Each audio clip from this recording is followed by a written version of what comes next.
नमस्ते भाई और बहनों। आपका हार्दिक स्वागत है हमारे यूट्यूब चैनल यूनिकोप इंडिया पर। जैसे कि सभी को पता है कि राजस्थान स्टेनोग्राफर भर्ती परीक्षा अधीनस्थ बोर्ड ने आयोजित की थी और इसकी एग्ज़ाम 21 मार्च को हो चुकी है। तो इससे पहले भी स्टेनोग्राफर भर्ती 2011 और 2016 में आई थी, जिसमें सभी पोस्टें भरी नहीं गई थी, यानी बहुत सारी पोस्टें खाली रह गई थी। अब हम बात करते हैं कि इसमें कितने गुना पास किए जाएंगे। तो आप लोगों ने इसका नोटिफिकेशन देखा होगा। तो जो अधीनस्थ बोर्ड ने इसका जो नोटिफिकेशन जारी किया था उसमें कहीं पर भी उल्लेख नहीं किया गया था कि 3 गुना अभ्यर्थियों को पास किया जाएगा या 5 गुना अभ्यर्थियों को पास किया जाएगा। इसी को लेकर विधानसभा में भी स्टेनोग्राफर का मामला उठाया गया था और विधानसभा में पूछा गया था कि जो राजस्थान स्टेनोग्राफर भर्ती एग्ज़ाम है इसमें कितने गुना स्टूडेंट्स को पास किया जाएगा। तो इसके जवाब में जो सरकार है, सरकार ने यही जवाब दिया गया था कि अभी तक कोई निर्धारित नहीं किया गया है कि 3 गुना अभ्यर्थियों को पास किया जाएगा या 5 गुना अभ्यर्थियों को पास किया जाएगा। और न तो सरकार ने डिसाइड किया है, न ही बोर्ड ने डिसाइड किया है कि कितने गुना अभ्यर्थियों को पास किया जाएगा, क्योंकि इससे पहले दो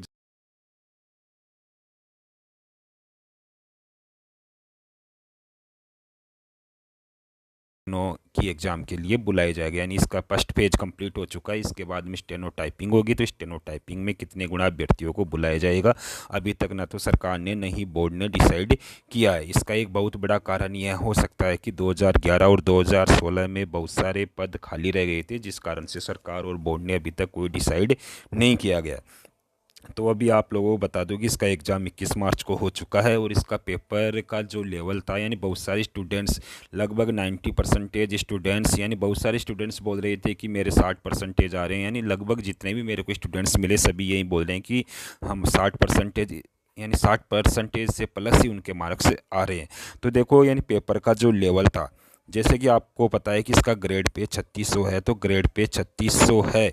इसके लेवल के अकॉर्डिंग इसका जो एग्ज़ाम का लेवल था वह बहुत ही इजी लेवल था।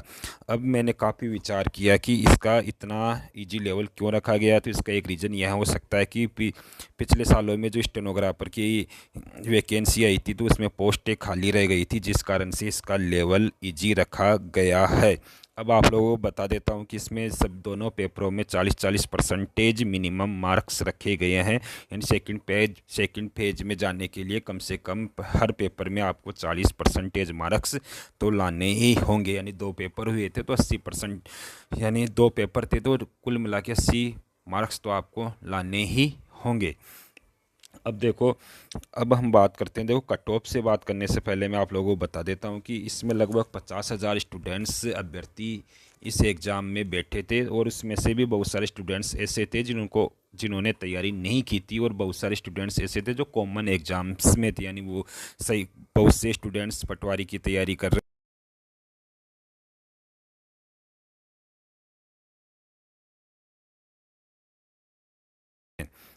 तो लगभग 50,000 स्टूडेंट्स है। तो मेरा तो यही मानना है कि जिसके 50% से प्लस मार्क्स आ रहे हैं, देखो मेरा आइडिया तो ये कहता है जिसके 50% से प्लस मार्क्स आ रहे हैं, यानी 100 मार्क्स से ज़्यादा आ रहे हैं, उन सभी स्टूडेंट्स को स्टेनोग्राफर की जो सेकंड पेज है यानी स्टेनो टाइपिंग की तैयारी करनी चाहिए। क्योंकि सभी को पता है कि जो स्टेनो की जो टाइपिंग होती है वह नॉर्मल टाइपिंग से बहुत ही अलग है। यानी ये बहुत ही ज़्यादा मेहनत और बहुत ज़्यादा समय मांगती है सीखने के लिए।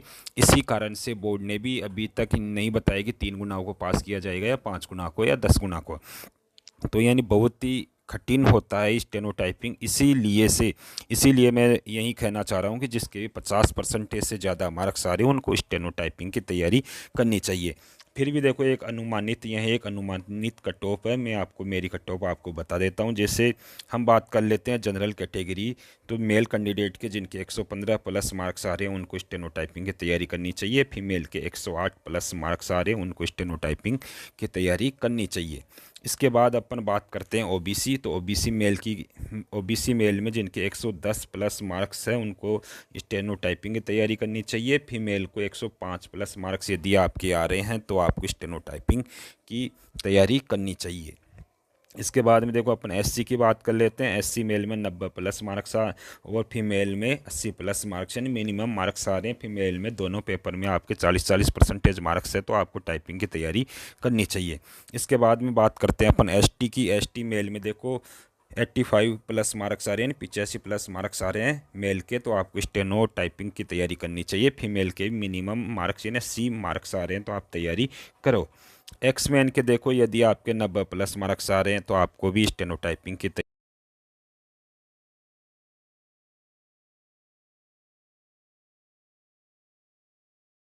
अनुबंधन से आपको तैयारी करनी चाहिए।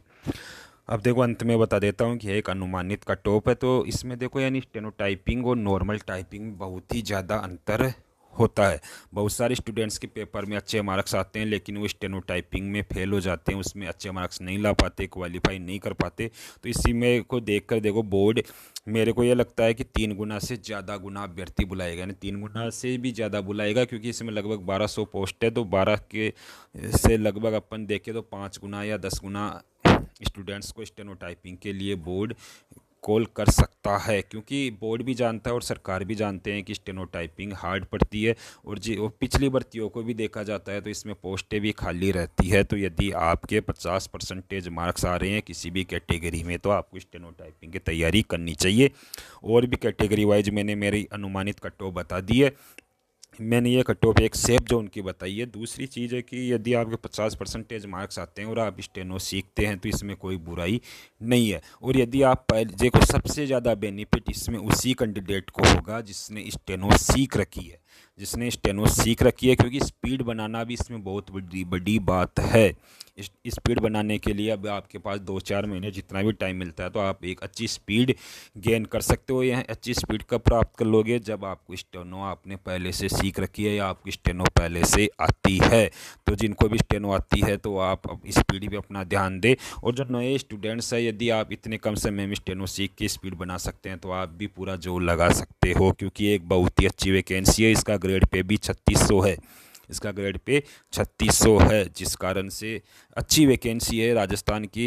इस कारण से सभी स्टूडेंट्स जिन्होंने यानी अच्छे मार्क्स आ रहे हैं उनको स्टेनो टाइपिंग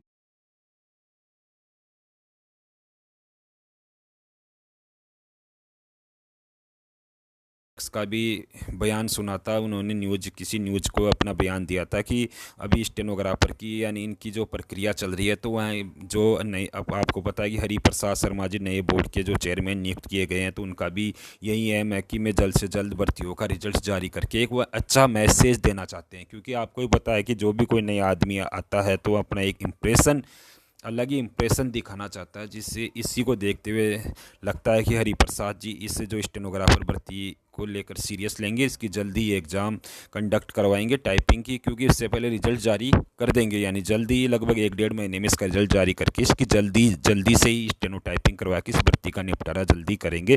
तो धन्यवाद दोस्तों, आप तैयारी करो।